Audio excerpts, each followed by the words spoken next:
पिथौरागढ़ गंगोलीहाट बरसुम गांव में 4 महिलाओं की हत्या करने वाले अभियुक्त ने पेड़ से लटककर अपनी जीवन लीला समाप्त कर दी।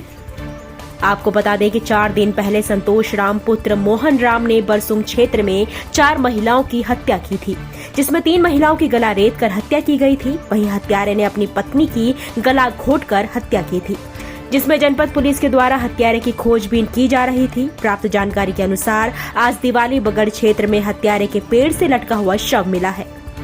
पुलिस के द्वारा शव को कब्जे में लेकर पंचायतनामा की कार्रवाई की जा रही है। पिथौरागढ़ के थाना गंगोलीहाट क्षेत्र में जो बुरसुम गांव है, जहां पे 12 मई को सुबह एक अभियुक्त ने अपने ही परिवार की 4 महिलाओं का जो हत्या कर दी गई थी, उसमें पुलिस के द्वारा पिछले 3 दिन से बहुत ही इंटेंसिव सर्च अभियान चलाया जा रहा था। गांव के चारों तरफ जो नदी नाले हैं और जंगल हैं, उसमें हमारी टीम्स के द्वारा सर्च ऑपरेशंस किए जा रहे थे।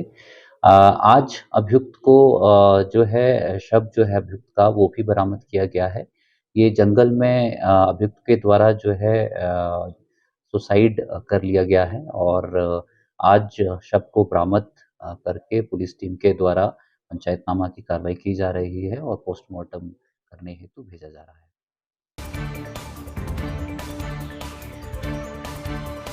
जनपद चमोली के विकासखंड पोखरी के चमशील गांव में इन दिनों श्रीमद् भागवत कथा का आयोजन मुख्य सूचना आयुक्त योगेश भट्ट के द्वारा किया जा रहा है, जिसमें बड़ी मात्रा में श्रद्धालु इस दिव्य कथा का श्रवण कर रहे हैं। वहीं आचार्य प्रदीप सेमवाल ने 6वें दिन श्री कृष्ण के जन्म से लेकर बाल लीला की कथा से सभी का मन मोह लिया। इस दौरान बड़ी मात्रा में भक्तों ने जमकर कीर्तन किया। भागवत महापुराण ज्ञान यज्ञ के बारे में अपने विचार प्रेषित कर रहा हूँ।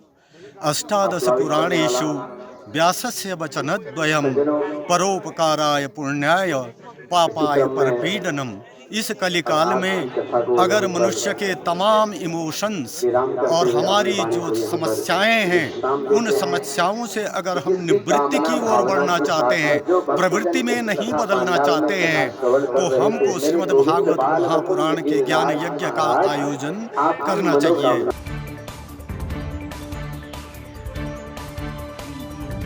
प्रदेश सरकार जनता को बेहतर स्वास्थ्य सेवाएं देने का लाख दावा कर ले, लेकिन पहाड़ के अस्पतालों की जमीनी हकीकत किसी से छिपी नहीं है। अल्मोड़ा के द्वारा हाट में पिछले 15 दिनों से विवादों में चल रहे सामुदायिक स्वास्थ्य केंद्र में आज एक नया ही मामला देखने को मिला है, जिसमें कुछ लोगों ने अस्पतालों के बर्खास्त सफाई कर्मी के द्वारा ईसीजी करने का आरोप लगाया है।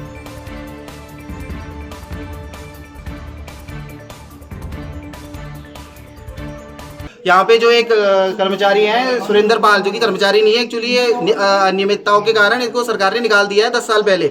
अभी इनकी जो वाइफ है यहाँ पे स्वीपर है, तो इनके और इनके पूरे खानदान ने जो है पूरा माहौल खराब कर रखा है। सुरेंद्र पाल ने अभी तक कम से कम 20 से 25 लोगों को फ्रॉड के केस में बहला फुसलाकर पैसा ऐठा हुआ है। अभी जो हमारी एक दूर की मौसी है, उनको जो है उनसे पैसा लिया गया और उनसे बोला गया कि मैं उनको जॉब पे रखूंगा, और अभी जब हमने उसको पकड़ा तो यहाँ से भाग गया है। और इसके लिए जिम्मेदार यहाँ का पूरा सामुदायिक स्वास्थ्य केंद्र का जितने भी कर्मचारी हैं वो सब भी हैं, क्योंकि यहाँ पे जहाँ पे पर्ची कटती है, यहाँ पे भी सुरेंद्र पाल को बैठा पाया गया है अनेकों बार, जिसमें जो है सबकी मिली भगत है। ये जो है सुरेंद्र पाल का, मुझे तो ऐसा पूरा क्या भरोसा है कि सुरेंद्र पाल जो पैसा ऐठता है लोगों से, तो कुछ हिस्सा जो है इनको भी जाता है, क्योंकि ये हॉस्पिटल के अंदर उसको एंट्री कैसे दे रहे हैं। तो हमारी मांग सिर्फ यही है कि सुरेंद्र पाल को और उसकी फैमिली को यहाँ से निकाला जाए, इनकी बीवी का ट्रांसफर किया जाए।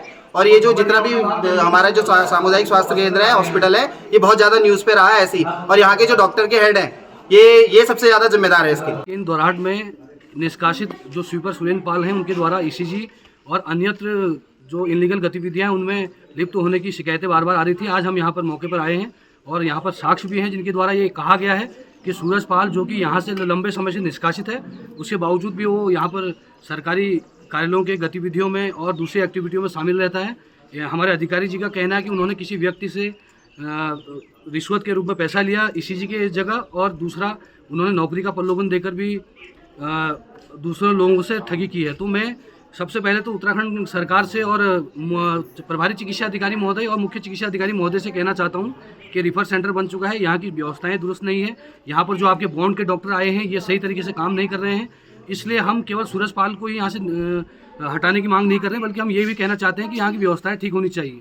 जिनकी जो ड्यूटी है वो अपनी ड्यूटी को करे। सूरजपाल एक निष्कासित स्वीपर है, वो ना कि वो ट्रीटमेंट नहीं कर सकता, वो फार्मासिस्ट नहीं है। उसके बावजूद यहाँ के प्रभारी चिकित्सा अधिकारी मुख्य चिकित्सा अधिकारी को कई बार अवगत करा दिया गया है। सरकार से भी मांग करना चाहता हूँ कि इस अस्पताल की बदहाल व्यवस्थाओं को सुधारने के लिए आप कड़े से कड़े एक्शन लीजिए। मिशन इंटर कॉलेज में द्वितीय पंडित खयाली राम सती स्मृति शिक्षक सम्मान समारोह का आयोजन भव्य रूप से हुआ। कार्यक्रम का शुभारंभ मुख्य अतिथि साइंटिस्ट डॉक्टर NC तिवारी और विशिष्ट अतिथि लेफ्टिनेंट जनरल मोहन चंद्र भंडारी, प्रधानाचार्य सुनील मसीहा ने मां बागेश्वरी के चित्र के आगे दीप प्रज्वलित कर किया, जिसके बाद स्कूली बच्चों ने वंदना, स्वागत गीत और मनमोहक लोक नृत्य की प्रस्तुति दी।